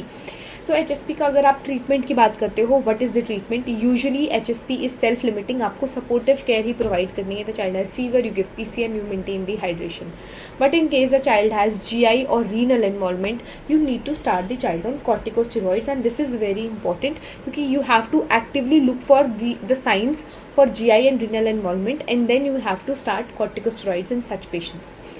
So this, now let's look at the next question. A 10-year-old child presents with edema and anasarca, a diagnosis of minimal change disease is made. तो आपको यहाँ पे already diagnosis दिया गया है and you have to find out the correct statement about this diagnosis. तो minimal change disease with edema and anasarca मतलब the child has nephrotic syndrome. तो आपसे nephrotic syndrome के बारे में क्वेश्चन पूछा है which is the type of minimal change disease. ठीक है, तो मिनिमल चेंज डिजीज़ को हम मिनिमल चेंज इसीलिए बोलते हैं बिकॉज उसमें लाइट माइक्रोस्कोपी में you get to see no changes and only on electron microscopy जिसमें आपको बहुत अल्ट्रा स्ट्रक्चर दिखता है, वहाँ पे आपको फूड प्रोसेसेस ऑफ पोडोसाइट्स में इफेसमेंट दिखता है. So the first statement is light microscopy shows effacement of podocytes which is wrong because हमें इलेक्ट्रॉन माइक्रोस्कोपी पे ये दिखता है, लाइट माइक्रोस्कोपी में तो कोई चेंजेस दिखते ही नहीं है. Then the next point is कि गुड रिस्पॉन्स टू स्टेरॉइड्स होता है. दिस इज़ करेक्ट क्योंकि मिनिमल चेंज डिजीज़ जो है बहुत ही एक्सीलेंटली रिस्पॉन्ड करता है to steroids. So this is correct. Most common in adults नहीं, ये हमारी पीडियाट्रिक पॉपुलेशन में काफ़ी कॉमनली देखने को मिलता है. Minimal change disease is a cause for nephrotic. In adult population commonly हमें FSGS मिलता है on biopsy in a adult with nephrotic. Then they have non selective proteinuria which is wrong. Non selective proteinuria का मतलब है कि all of the proteins they would be filtered out. नहीं, यहाँ पे चार्ज सेलेक्टिव प्रोटीन्यूरिया होता है and the child has specific albuminuria. तो ये specific proteinuria हो गया, तो this is also wrong. So the correct option would be B, that is they have good response to steroids. So let's learn some important facts about nephrotic syndrome. So nephrotic syndrome is a triad of proteinuria, hypoalbuminemia and edema. तो इसमें nephrotic range proteinuria होता है. Proteinuria होने की वजह से they have हाइपोएल्बुमिनीमिया, उनका albumin कम हो जाता है and due to this hypoalbuminaemia they have edema. So all of these are linked together. Most common cause अगर हम बच्चों में बात करते हैं it is minimal change disease और MCD. और मिनिमल चेंज इसको बोलते हैं इसीलिए बिकॉज लाइट माइक्रोस्कोपी में you see no changes and only on electron microscopy you see effacement of foot processes of podocytes. और अगर हम बच्चों के बाद अडल्ट्स में बात करते हैं of the most common cause of nephrotic syndrome, that is FSGS. FSGS stands for focal segmental glomerulosclerosis. Clinically अगर हम देखें ऐसे बच्चों को they have anasarca which is third space fluid loss in all of the cavities. इसके अलावा you have increased infections because इनके immunoglobulins are also lost in the urine, so they have tendency for increased infections. Then you have hypercoagulability. Hypercoagulability क्यों होती है? Because they have loss of anticoagulant factors in the urine, so they have increased chances of hypercoagulability also. Investigations आप क्या क्या करेंगे? अगर आप basic investigations करेंगे, आपको प्रूव करना है प्रोटीन्यूरिया और हाइपोएल्बुमिनीमिया. एडीमा तो आपको क्लिनिकली मिल जाएगा. प्रोटीन्यूरिया प्रूव करने के लिए you will test UPUC, that is urine protein to creatinine ratio, that would be more than 2. और हाइपोएल्बुमिनेमिया के लिए आप सीरम एल्बुमिन लेवल्स करेंगे, that would be less than 2.5 grams per DL. So this is how you would diagnose nephrotic syndrome in a child. तो अगर अब आपने nephrotic syndrome diagnose कर लिया है, so let's see how to treat nephrotic syndrome. तो यहाँ पर you give prednisolone, that is steroid. अब इसका डोजेज और रेजिमेन जो है वो डिफर करता है. 60 mg पर मीटर स्क्वायर पर डे से हम डेली देते हैं for first 6 weeks of treatment, और 6 वीक्स होने के बाद यू गिव 40 mg पर मीटर स्क्वायर से prednisolone, but this is given alternate day. You skip 1 day and this is continued for 6 weeks. So 6 + 6 weeks का ट्रीटमेंट होता है. First 6 weeks is daily steroids at 60 mg per meter square per day, and next 6 weeks is alternate day of steroids at 40 mg per meter square per day. One important topic or question which is commonly asked from this topic is indication of renal biopsy in a child. So if a child is age less than 1 year or more than 10 years, so atypical age of presentation है, you should go for renal biopsy. या फिर बच्चे को gross या फिर microscopic haematuria हो रहा है तो भी you should go for renal biopsy. Then you have associated AKI, and this AKI is not explainable by nephrotic syndrome, so you should go for renal biopsy and look for the cause of AKI in such children. Then if you have some extra renal features, आपको rashes हैं या फिर किसी को joint involvement है, and you are seeing that this nephrotic is not idiopathic, it is secondary to some other disorder, you should definitely go for renal biopsy. And one important cause which is not listed here is SRNS. If the child is steroid resistant, you should definitely go for renal biopsy, because steroid resistance में there are chances that the child might have FSGS, so you need to escalate the therapy accordingly. So these 5 important indications for renal biopsy are really important from your exam point of view. So the next question is, a 10-year-old child presents with diarrhea and weight loss. On examination, the height and weight are lesser than expected. Laboratory investigations were positive for class 2 HLA-DQ2. Which of the following will you advise this child? So we have already discussed a similar question in 2024 NEET PG, जहाँ पर आपसे celiac disease के बारे में पूछा गया था, and the child was advised gluten-free diet. और यहाँ पर you have been given that the child has diarrhea, the child has weight loss, and the child is shorter and the child weighs less than expected. और HLA-DQ2 यहाँ पे दिया गया, which is a very important keyword here. HLA-DQ2 positivity is associated with coeliac disease. तो अगर बच्चे को coeliac disease है, तो what would be the diet you would be prescribing to such a child? You would be providing gluten-free diet to this child. So the correct answer would be D, that is gluten-free diet. So let's brush up some things about celiac disease. तो coeliac disease जो है ये gluten sensitive enteropathy होती है. सो gluten आप जब भी अपनी डाइट में लेंगे, in genetically susceptible individuals you would develop enteropathy, and thus you would not be able to absorb essential nutrients. So gluten हमारी डाइट में आता कहाँ से है? This gluten comes from these 4 things, that is ब्राउ. So B, it stands for barley. R, it stands for rye. O, it stands for oats. And W, it stands for wheat. So you get gluten from all these 4 things in your diet, and if you are gluten sensitive, you should avoid these things. Genetic association होता है. Genetic association जैसे हमने अभी पढ़ा कि HLA-DQ2 और हमारा HLA-DQ8, इनके साथ जेनेटिक एसोसिएशन होता है. So if you have HLA-DQ2 और DQ8 positivity, definitely you should rule out coeliac disease in such a child. इसके अलावा एसोसिएशंस भी होती हैं सीलियाक डिजीज़ की with some genetic disorders like Down syndrome, type 1 diabetes mellitus और Hashimoto thyroiditis. इसका मतलब है that if you are having any of these condition, you should definitely rule out coeliac disease in such a patient. और coeliac disease कैसे present करेगा? They present after weaning, that is when you introduce wheat in the diet, and they present with diarrhoea, they present with failure to thrive because they are not able to absorb the essential nutrients which are required for their growth because of the enteropathy which is there. They have short stature because of the same reason, and they have IDA refractory to treatment. जो हमारा coeliac disease होता है, coeliac disease के अंदर you know that classically duodenum is affected. So when duodenum is affected, duodenum is the site for iron absorption. So maximum जो हमारा iron absorption होता है ड्योडेनम से होता है, and you have duodenum which is affected, you would have iron deficiency anaemia, and no matter how much iron you are going to supplement, the deficiency this anemia is not going to improve. So this is IDA refractory anemia. So how are you going to make the diagnosis? तो हम blood में कुछ antibodies करते हैं जिससे we get to know the diagnosis of coeliac disease. तो best screening antibody क्या होती है? बेस्ट स्क्रीनिंग एंटीबॉडी होती है NT-TTG IgA, that is tissue transglutaminase के अगेंस्ट IgA हम देख सकते हैं। मोस्ट स्पेसिफिक एंटीबॉडी जो होती है, yes, that is anti-EMA, that is endomysial antibody. So anti endomysial antibody जो होती है that is the most specific antibody for coeliac disease. India में आप सीलियाक डिजीज़ का डायग्नोसिस जब बनाते हैं उसके लिए the investigation of choice is duodenal biopsy. You confirm the diagnosis with duodenal biopsy and importantly from D1 and D2 segment of your duodenum. यहाँ पे because you see the most enteropathy and you apply Mars classification on this histopathology specimen and you classify whether the child has celiac disease or not. तो histopathology में आपको क्या क्या findings मिलेंगे? Histopathology में you will see villous atrophy, जो हमारे villi हैं वो एट्रोफी हो चुके होंगे, and you see crypt hyperplasia and you see increased intraepithelial lymphocytes.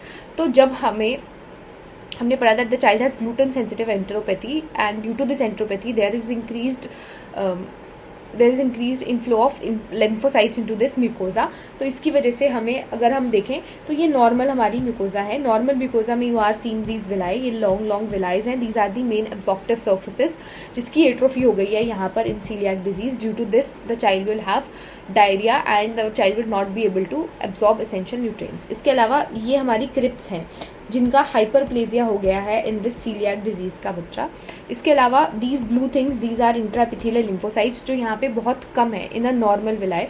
But अगर एक सीलियाक डिजीज़ वाले बच्चे का हम हिस्टोपैथ देखेंगे तो यहाँ पे बहुत ज़्यादा अमाउंट में इंट्राएपिथेलियल लिम्फोसाइट्स हमें दिखेंगे। So this is how a coeliac disease histopathology looks like. और इसका ट्रीटमेंट क्या है? वी ऑलरेडी नो कि the treatment is to avoid gluten in your diet so that you do not develop enteropathy. So the treatment is life long gluten free diet. So let's move on to next question. A 11-year-old child had fever and sore throat 3 weeks back, and now the child presents with fever, arthralgia, and raised ESR. His heart evaluation is normal. How long should he receive the penicillin prophylaxis? तो यहाँ पे जो last line है penicillin prophylaxis के बारे में, इसी से हमें पता चल गया दैट दे आर आस्किंग और discussing about rheumatic disease / acute rheumatic fever. और यहाँ पे आपको क्वेश्चन में अच्छे से दिया गया है कि फीवर और सोर थ्रोट था 3 वीक्स बैक, मतलब हमारा जो एसेंशियल क्राइटेरिया होता है वो भी फुलफिल हो गया है। इसके अलावा the child has fever, arthralgia and raised ESR, जिसमें हमारा 1 मेजर साथ में 2 माइनर क्राइटेरियाज भी फुलफिल हो रहे हैं। इसका मतलब the child has acute rheumatic fever और उसमें हमें पेनिसिलिन प्रोफाइलेक्सिस डिसाइड करना है। अब इसके अंदर बोला गया है दैट द चाइल्ड हैज का हार्ट इवैल्यूएशन इज नॉर्मल, मतलब the child has no carditis, and if a child with acute rheumatic fever has no carditis तो उसका जो प्रोफाइलेक्सिस होता है it is for the next 5 years or till 21 years of age, whichever is longer. So the correct answer would be A, that is next 5 years or till 21 years of age. So let's see acute rheumatic fever के बारे में what all you need to know. So acute rheumatic fever हमें पता है कि group A streptococcal infection की वजह से होता है, and post group A streptococcal infection you see a phenomenon which is called as molecular mimicry. तो मॉलिक्यूलर मिमिक्री हमें देखने को मिलती है इसके अंदर, and the antibodies which are formed to target the streptococcal antigen, they target your own tissues and they cause damage. So आपको acute rheumatic fever का डायग्नोसिस बनाना है, उसके लिए you use this Jones criteria. Jones criteria को आप Jones mnemonic से ही याद कर सकते हो। सो जे स्टैंड्स फॉर जॉइंट्स, जिसमें पॉलीआर्थ्रेल्जिया, पॉलीआर्थराइटिस, मोनोआर्थ्रेल्जिया, मोनोआर्थराइटिस कुछ भी हो सकता है। This heart is for your cardiac involvement, so you have carditis which can be either clinical or subclinical. You have N say nodules, you have subcutaneous nodules which are commonly seen on your extensor surfaces. Then you have E is for erythema marginatum, and then you have S is for Sydenham's chorea. So this is the Jones criteria for acute rheumatic fever का diagnosis. Based on low risk and moderate to high risk population हमारे कुछ criterias में changes हैं। जैसे carditis की अगर हम बात करते हैं, कार्डाइटिस में the carditis can be clinical और इट कैन बी सब क्लिनिकल। सब क्लिनिकल कार्डाइटिस वो होता है जिसमें आपको क्लिनिकली कोई फाइंडिंग नहीं मिल रही है, but on echocardiography you are seeing evidence of carditis. तो ये भी यहाँ पर इंक्लूड किया गया है दोनों ही एरियाज में। Then you have arthritis. So low risk में सिर्फ पॉलीआर्थराइटिस इंक्लूड किया गया है, मॉडरेट टू हाई रिस्क में polyarthritis, polyarthralgia and even monoarthritis is also included. So this is an important change जो दोनों में मिलेगा। इसके अलावा कोरिया, एरिथेमा मार्जिनेटम और सबक्यूटेनियस नोड्यूल्स ये दोनों में ही कॉमन है। इसके अलावा यू हैव माइनर क्राइटेरिया जिसमें you have prolonged PR interval, you have polyarthralgia low risk population में, और हाई रिस्क में इवन मोनोआर्थ्रेल्जिया भी इंक्लूड किया गया है। देन यू हैव फीवर जिसके कट ऑफ्स दोनों में अलग अलग हैं. Fever more than 38.5 degree Celsius low risk में और more than 38 in high risk दिया गया है. इसके अलावा ESR और CRP would B raised. ESR more than 60 in low risk and more then 30 in high risk. CRP का कट ऑफ सेम है. सो इस क्राइटेरिया से अगर आपके पास कोई 2 मेजर क्राइटेरियाज फुलफिल हो रहे हैं और कोई एक मेजर क्राइटेरिया के साथ 2 माइनर क्राइटेरियाज फुलफिल हो रहे हैं, then you can make a diagnosis of acute rheumatic fever. Acute rheumatic fever अगर है किसी को तो how are you going to treat this child? उसको आप पेनिसिलिन दोगे. पेनिसिलिन अगर आप एलर्जिक हो पेनिसिलिन से, यू कैन गिव अरिथ्रोमाइसिन और अजिथ्रोमाइसिन एज वेल.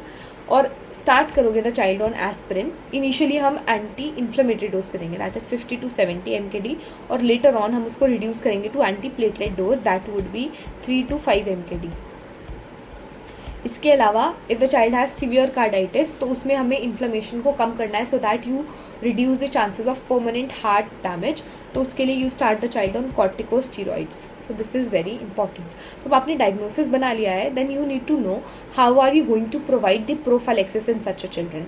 तो प्रोफाइलेक्सिस जो होता है 2 तरीके का हो सकता है. It can be the primary prophylaxis और it can be secondary prophylaxis. Primary prophylaxis का मतलब है कि आप ग्रुप ए स्ट्रेप्टोकोकल इन्फेक्शन जो हर बार हो रहे हैं उनको ट्रीट करो सो दैट आप अक्यूट रोमैटिक फीवर होने ही नहीं दोगे इस बच्चे को. और सेकेंडरी प्रोफाइलेक्सिस हम तब देंगे जब अक्यूट रोमैटिक फीवर हो गया है बट हम उसका परमानेंट हार्ट डैमेज और फर्दर अक्यूट रोमैटिक फीवर के एपिसोड्स को बंद करना रोकना चाहते हैं. तो इसके लिए you give injection benzathine penicillin और इसका डोज जो है वो डिपेंड करेगा on the weight. If the child is less than equal to 27 kg you give 6 lakh international units, और अगर बच्चा 27 kg से ज़्यादा है you simply give 12 lakhs international units which is double of your previous dose. इसके अलावा you need to know कि इस प्रोफाइलेक्सिस की ड्यूरेशन क्या है, और ये जो है आप हर 3 to 4 वीकली दोगे एक डोज. अब अगर बच्चे को रोमैटिक फीवर है बट कोई कार्डाइटिस का एविडेंस नहीं है तो you would give the prophylaxis till 5 years और till 21 years of age whichever is longer. तो ये हमारा केस सिनेरियो जो हमें मिला था वही है. Then you have rheumatic fever with carditis but no residual valvular disease. Carditis तो हुआ बट उसकी वजह से कोई रेजिडुअल वैल्वुलर डिजीज नहीं हुआ. So you give it till 10 years of age और 21 years of age whichever is longer.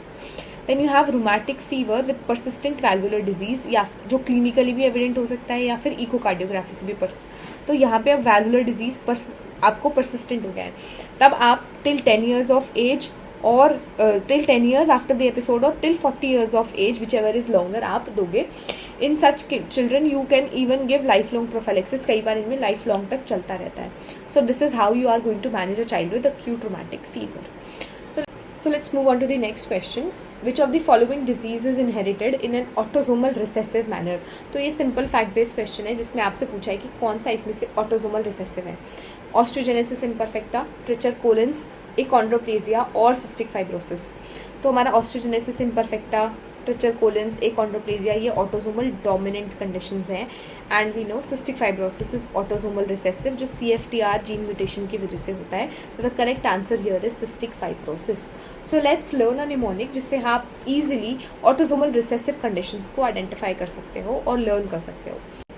सो यहाँ पे द निमोनिक इज ABCDEFGH. इससे आप याद करोगे ऑटोसोमल रिसेसिव कंडीशंस को. सो ए से you have albinism, you have ataxia telangiectasia and alkaptonuria. B से you have beta thalassemia. C से यू हैव सिस्टिक फाइब्रोसिस और कंजेनिटल एड्रीनल हाइपरप्लेजिया. डी से you have distal spinal muscular atrophy type 1 और Dubin Johnson syndrome. E से you have alpha one antitrypsin की deficiency that is emphysema alpha one antitrypsin की deficiency. F से you have Friedreich's ataxia. G से you have galactosemias and glycogen storage disorders. H से you have haemochromatosis and होमोसिस्टिन्यूरिया. सो ये सारे जो हमारे डिफरेंट डिसऑर्डर्स हैं ऑटोसोमल रिसेसिव फॉर्म में इनहेरिट होते हैं. एंड एक थंब पॉइंट ऑफ रूल से आप ये याद कर सकते हो कि most of your enzyme deficiencies जो होती हैं they are inherited in a autosomal recessive fashion. So आप इसको इजीली इससे याद कर सकते हो. G6PD deficiency definitely you need to remember कि वो ऑटोसोमल रिसेसिव नहीं होती है. So let's move on to our next question. A neonate has multiple long bone fractures.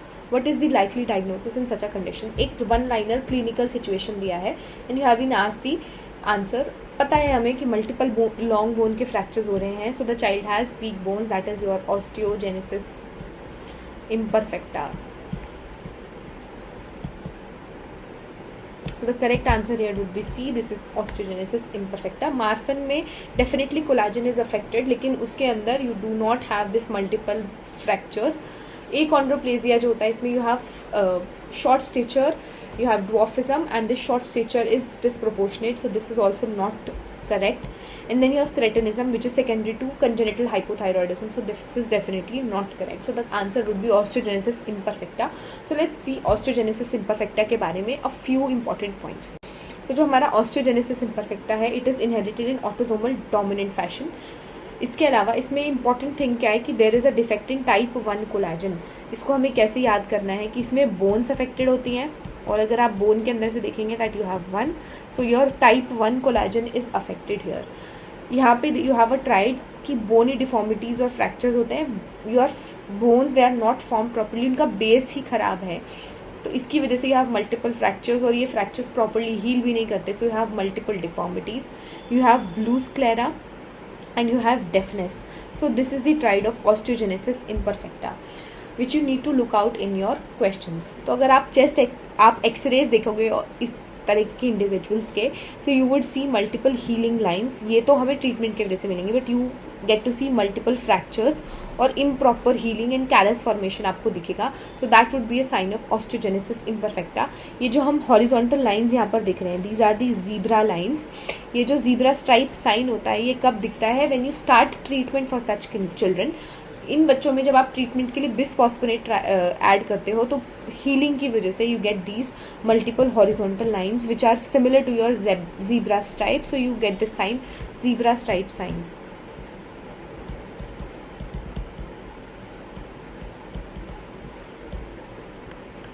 So this is all about osteogenesis imperfecta. Let's move on to the next question.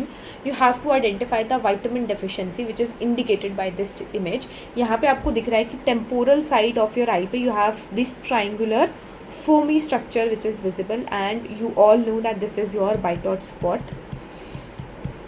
So Bitot spot जो होता है, we all know कि ये vitamin A deficiency में मिलता है. So the correct answer would be vitamin A deficiency. ये जो वाइटामिन डेफिशिएंसीज हैं, these are very important for your exam point of view. ये फैक्ट बेस्ड क्वेश्चन की तरह, एग्जाम बेस्ड क्वेश्चन की तरह भी पूछे जा सकते हैं. So be well versed with the deficiencies and treatment also. So let's see some important facts about vitamin A. So vitamin A, vitamin D, vitamin E और विटामिन के, वी ऑल नो कि ये फैट सॉल्युबल विटामिन होते हैं. So this is a fat soluble vitamin. ये इसका role कहाँ कहाँ पर होता है? It is very important part of cell and tissue differentiation, embryonal और न्यूनेटल डेवलपमेंट, रिप्रोडक्शन और बहुत ही इंपॉर्टेंट विजन. ये 4 चीज़ों में इसका बहुत ही इंपॉर्टेंट रोल होता है.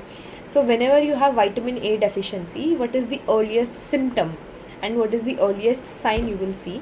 सो अर्लीस्ट सिम्टम क्या होगा? Night blindness.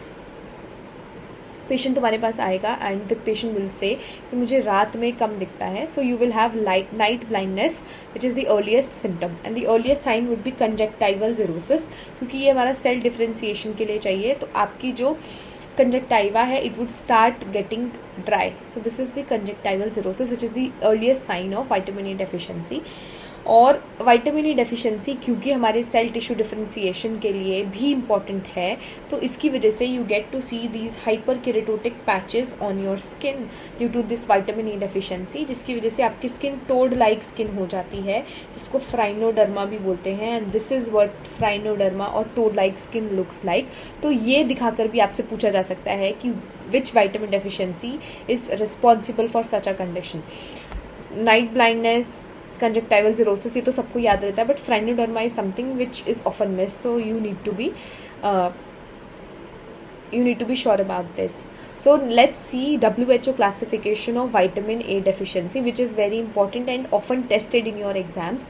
So WHO classification जो हमारे ज़ेरोफ्थेल्मिया और ड्राई आई के लिए जो है, इसमें सबसे पहले you have XA, X1A, X1B, X2, X3A, X3B. तो आपको लिखना है 1, 2 और 3.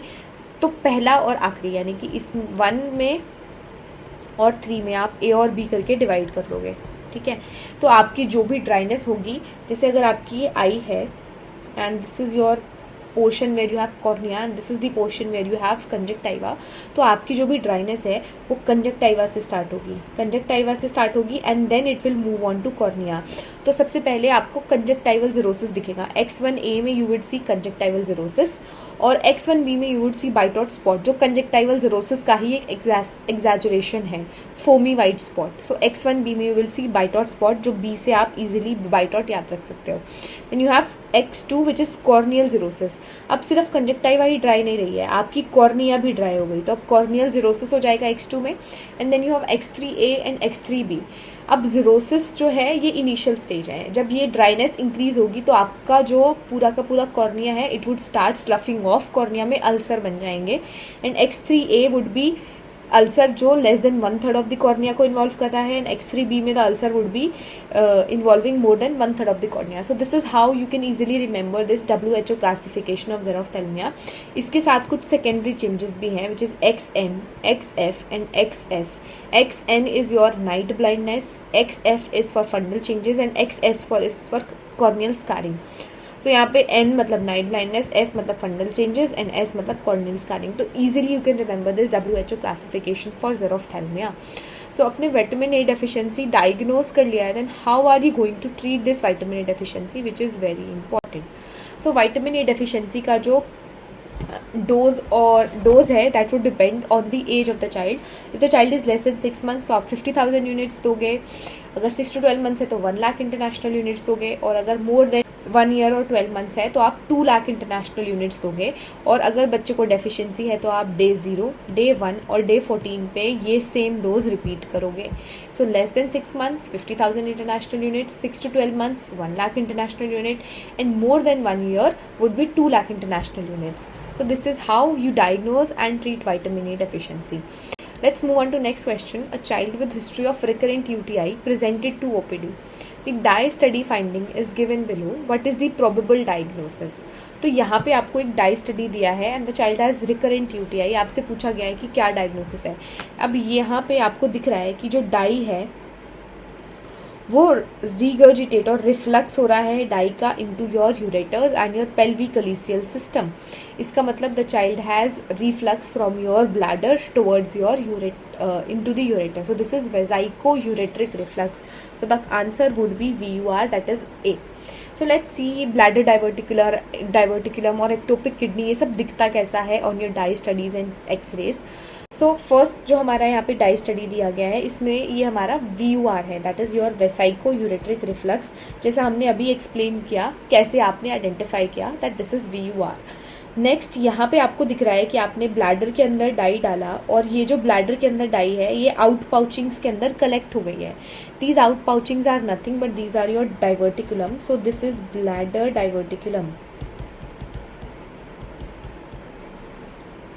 सो द नेक्स्ट जो हमारा इमेज है यहाँ पर हमें दिख रहा है कि हमें ये एक IVP इमेज है, that is your intravenous pyelogram है, जिसमें आपने इंट्रावीनस डाई इंजेक्ट किया है और उसका excretion into your renal system हो रहा है। अब यहाँ पे आपको फर्स्ट किडनी राइट साइड पे दिख रही है कि ये हमारे इन प्लेस है, लंबर रीजन में है राइट साइड पे, बट लेफ्ट साइड पे आपको करस्पॉन्डिंग किडनी नहीं दिख रही है और वो किडनी आपको कहाँ दिख रही है, यहाँ पर पेल्विस के अंदर दिख रही है। That means this is your ectopic kidney, the kidney is not in the right place. अब लास्ट ऑप्शन था वेसाइकोकोलिक फिस्टुला, इसका मतलब there is a fistula between your bladder and your intestines और योर बावल। तो यहाँ पे जो आपने डाई इंजेक्ट की इनटू द ब्लैडर वो पेल्विकलीसियल सिस्टम में जाने की जगह यहाँ पर आपके बावल में आपको दिखाई दे रही है। इसका मतलब the child has vesicocolic fistula. So this is how all these images are going to look like, and this is how you can identify VUR in your exam. So let's move on to next question. A 6-year-old male with a history of recurrent blood transfusions presented with pain in hands and feet. Hemoglobin electrophoresis shows increased HbF, HbA2 and a peak is seen in the S window. What is the diagnosis? तो यहाँ पे आपको दिया गया है कि एक बच्चा है जिसको अनीमिया है, जिसको लिम्ब पेन्स हैं और जिसके HB इलेक्ट्रोफोरेसिस में आपको S पीक मिल रही है। All of these they point toward one diagnosis that is your sickle cell anaemia. तो यहाँ पे the answer would be C, that is sickle cell anaemia. So let's see कि हम हीमोग्लोबिन इलेक्ट्रोफोरेसिस को interpret कैसे करेंगे, है ना. सो हीमोग्लोबिन इलेक्ट्रोफोरेसिस क्या होता है? HPLC it stands for high performance liquid chromatography. इसमें आप ब्लड सैंपल लेते हो, उसकी हेल्प से डिफरेंट इलेक्ट्रोफोरेसिस की हेल्प से डिफरेंट कंपोनेंट्स को उसके डिवाइड करते हो and you get different peaks due to this different components. और ये डिफरेंट पीक्स हमें ऐसे दिखती हैं. सबसे पहले initially you have the peaks of this infant neonatal hemoglobins, that is your HbF, Portland, P2 and P3. इसके बाद आपके अडल्ट फॉर्म्स का मिलेगा जैसे HbA, HbA2. इसके बाद आपको आपके जो अब नॉर्मल फॉर्म्स ऑफ हीमोग्लोबिन है जैसे D विंडो, S विंडो और C विंडो में दिखाई देगा. तो अब यहाँ पर इस पैटर्न को देखने के बाद यू कैन ईजिली रिकॉग्नाइज कि एक पर्टिकुलर HB इलेक्ट्रोफोरेसिस जो है वो किस तरीके से डिफरेंट कंडीशंस में हमें दिखाई देगा. So let's see. सबसे पहले this is the normal adult pattern जिसमें आपको HbA is the highest peak में दिख रहा है. इसके अलावा some amount of HbA2 and very minimal amount of HbF हमें दिख रहा है. So this is the normal adult pattern क्योंकि हमें पता है HbA is your adult haemoglobin. Then you have beta thal trait. Beta thal trait के अंदर हमने क्या पढ़ा है कि HbA2 का अमाउंट ज़्यादा होता है क्योंकि इसके अंदर आपका सिर्फ एक ही जीन अफेक्टेड है.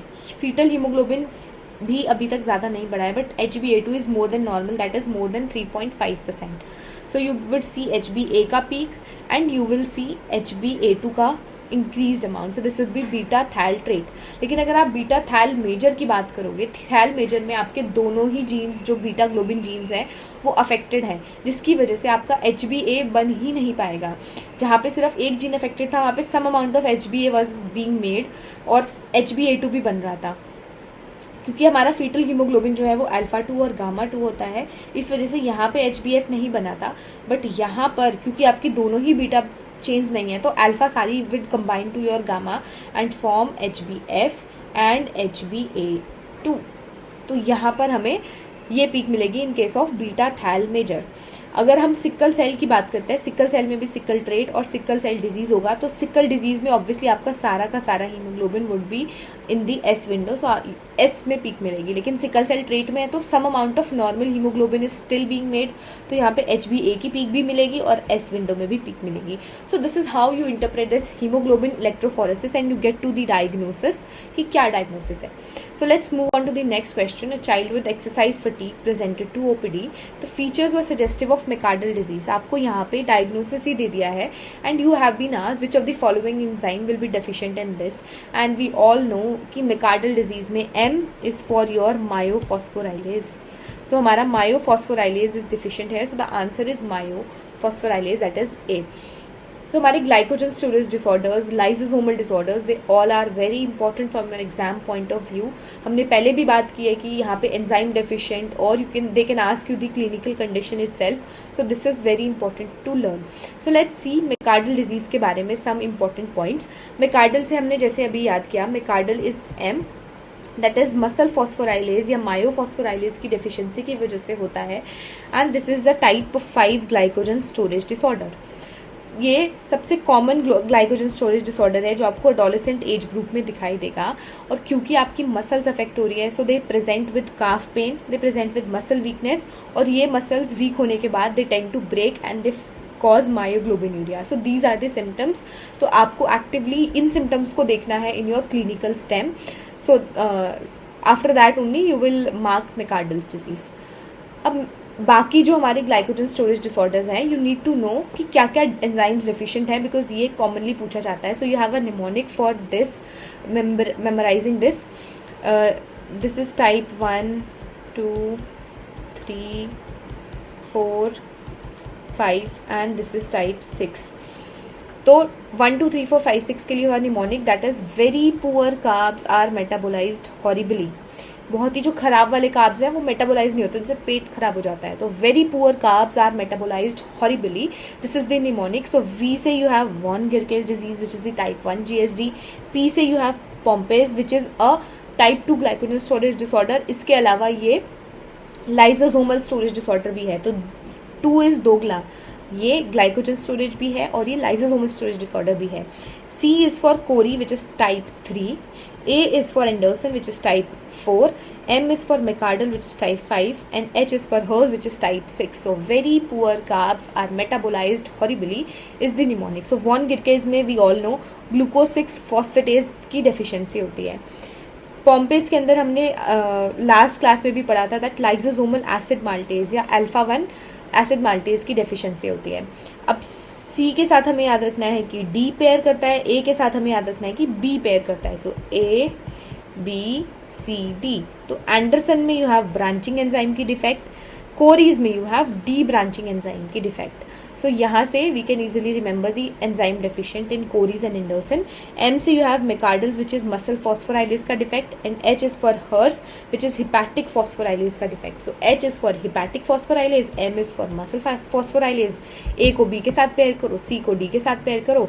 याद रखना है बस दो, that is von Gierke's and Pompe's. Von Gierke's is glucose 6 phosphatase की deficiency and pompase is lysosomal acid maltase की deficiency.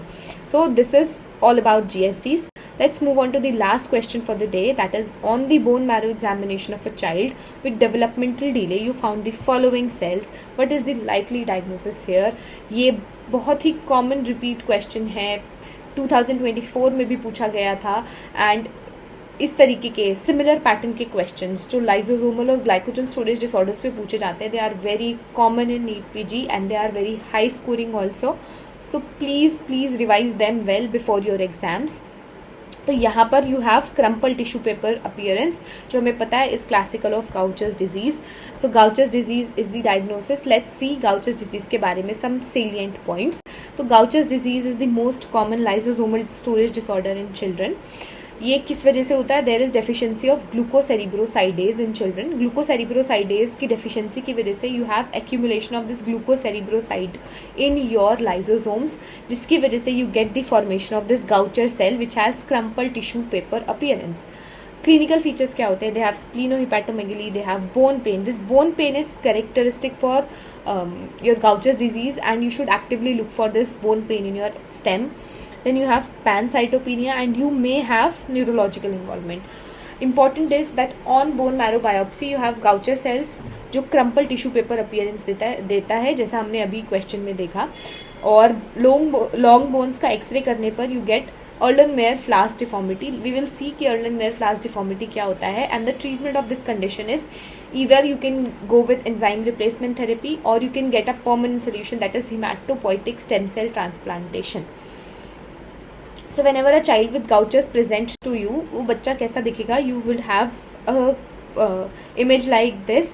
बच्चे को massive splenohepatomegaly है जिसकी वजह से this abdomen is profusely distended. यहाँ पर umbilicus everted है और slit like हो चुका है and the child would have global developmental delay. The child would have bone pains जैसा हमने अभी पढ़ा. इसके अलावा हमने पढ़ा कि क्रम्पल टिश्यू पेपर अपीयरेंस मिलेगी on bone marrow biopsy. So these are your Gaucher cells. इसके अलावा हमने पढ़ा था Erlenmeyer flask deformity of your long bones.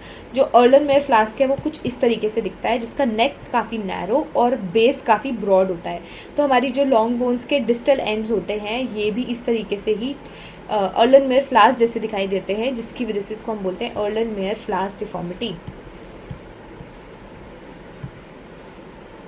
So this is all about lysosomal storage disorder, Gauchers, and this is all for today. We have discussed high yield questions from NEET PG 2022. We are going to continue this series and get you more questions. So do like and follow, do subscribe, keep learning till then, and all the best for your exams. Thank you so much.